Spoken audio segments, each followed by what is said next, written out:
Physical media is dead. When you buy a game today, more often than not, and I mean way more often than not, if it's a physical form, whether it's disc, cartridge, or whatever physical media you bought a key to a game. You might think you bought a game to own, but chances are you just bought a game that lets you download the game to play. One of the big kicks in the ass is if you choose to buy a game fully digitally, not wasting time getting a physical copy, you still pay the same amount. If a company wants to, save money, I get cutting physical media out. It cuts out a ton of overhead. I just wish they'd give you a good, maybe even a great discount on the digital-only version or something, because they are passing quite a bit on to you. I can see where smaller developers would avoid physical media, but companies using it are just screwing you over. I mean, another downside is the storage. Even though throwing a terabyte into a system nowadays, that's a joke by today's standards. The only good news is that it has gotten easier to upgrade storage with the 3.0 USB ports on them. You can throw a hard drive on there and it throws on the screen saying, hey, we're going to erase everything, blah, blah, blah, blah. And then, it moves on. It works good, especially on the Xbox. They've been probably doing it, I think, the longest that way without any trickery, I'd say, because you could put actually a hard drive on the Wii. But let's jump off the downloads for a moment and bring up streaming the games off hosted servers. Like Google Stadia, for example.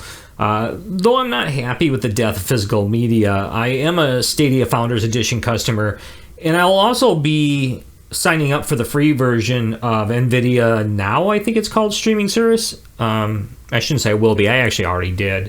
When I was taking the notes, I actually put I will be. And so far, it's been okay. I've only tried it out a little bit, but streaming services are, they're not gonna be for everyone. Without going into all the downsides, you need to look at the main component, and that's your internet. For gamers that are already heavy into multiplayer online gameplay, you don't, think too much about the speed because you're already handling it. But what about the data caps? I mean, you're streaming the whole game. That's got to suck up a lot more. So that's something to consider. Now, I'm lucky enough not to have a data cap limitation, and I have decent enough speeds for even Stadia's requirements for 4K gaming experience. So now I'm going to jump back over to game downloading and why it's the way I'll be going, even though it pains me to say it, along with streaming also. I mean, going away from media, physical media, or buying the keys, so to say. Multi of the same system and portability is going to be actually some of the big reasons. I've noticed a growing trend, especially with the Nintendo Switch, where one household can have more than one of them. Even in my house, we have 2 Switches and 2 Xbox Ones.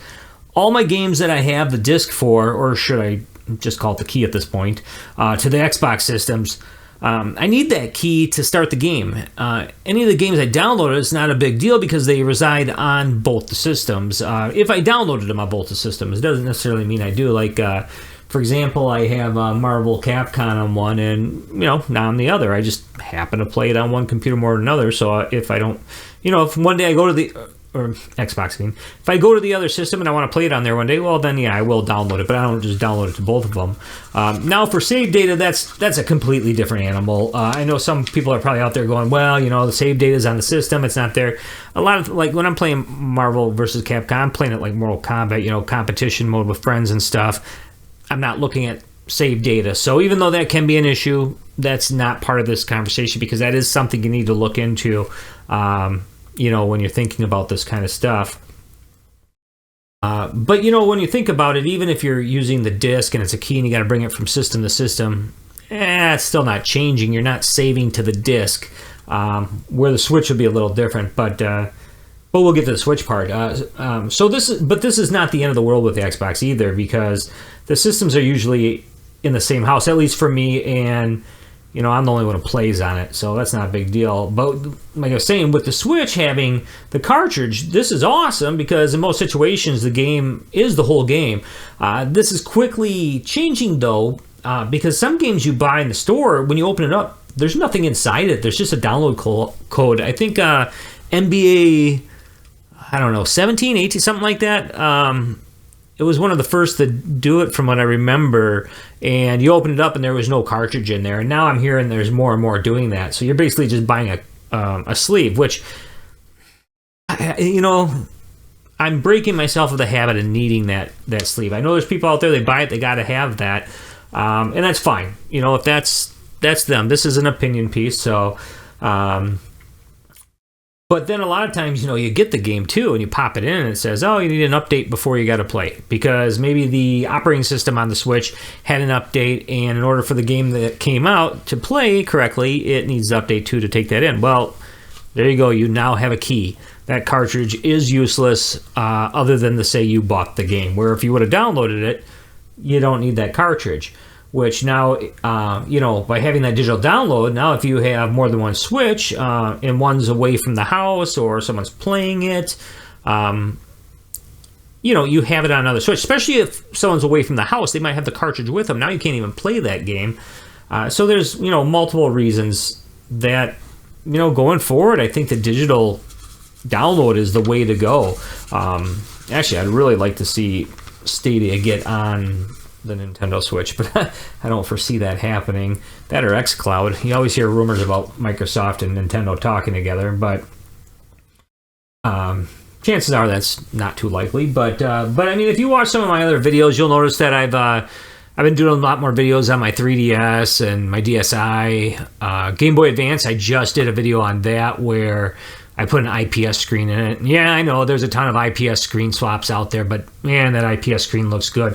And you should watch my video. Mine's a little different if you're thinking of doing it. I point out a few things I did wrong, actually. I was very excited to do it, a little overzealous, and it all worked in the end, but there's a couple things I would do different, and I damaged the case, actually, on it doing the new shell because I didn't use the screws that came with the new shell. I used the old one. But if you watch the video, basically I like leaving in my mistakes. A lot of people don't leave their mistakes in. I mean, a lot of us can follow directions, but sometimes it's nice to see where someone else screwed up and where you can, you know, improve upon it.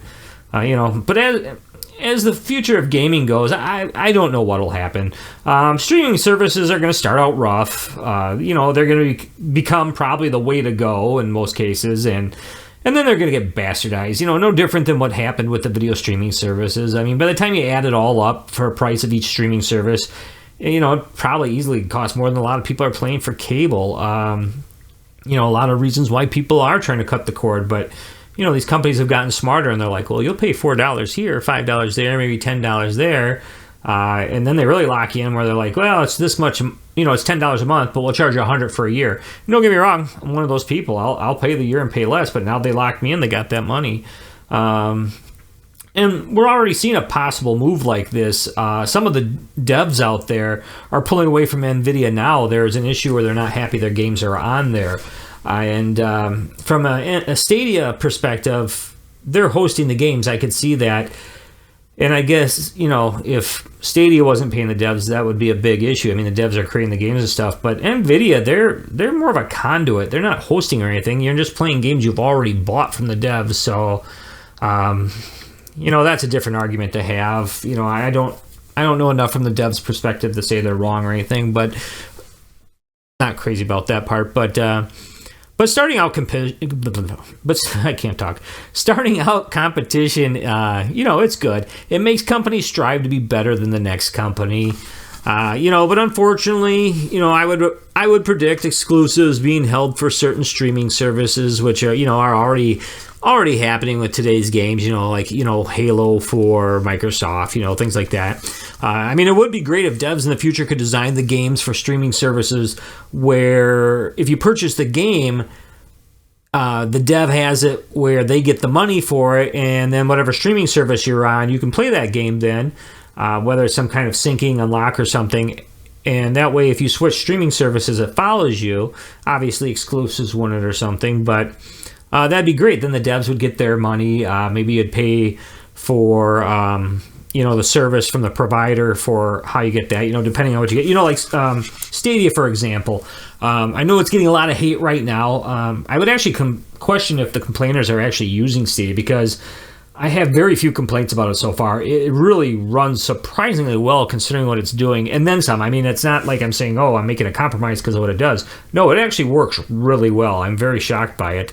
But like with the Pro subscription, you get 4K gameplay, a couple free games a month, kind of like Game Pass and PlayStation Plus, stuff like that.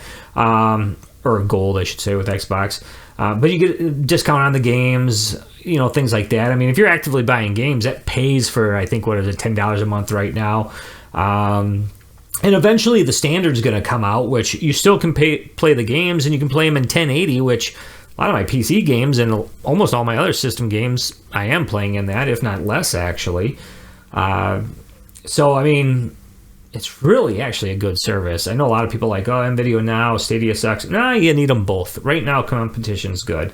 But the standard is going to be free with Google. Nice thing is, too, is if you have the Pro, they're saying that if you decide not to pay anymore and go to the standard, you won't have your claimed games anymore. And those are the ones you got free every month that you claimed. But anything you purchased, you'll still have. But if you go back onto Pro, your claim games will show up again, which I think that's really cool. They're doing that.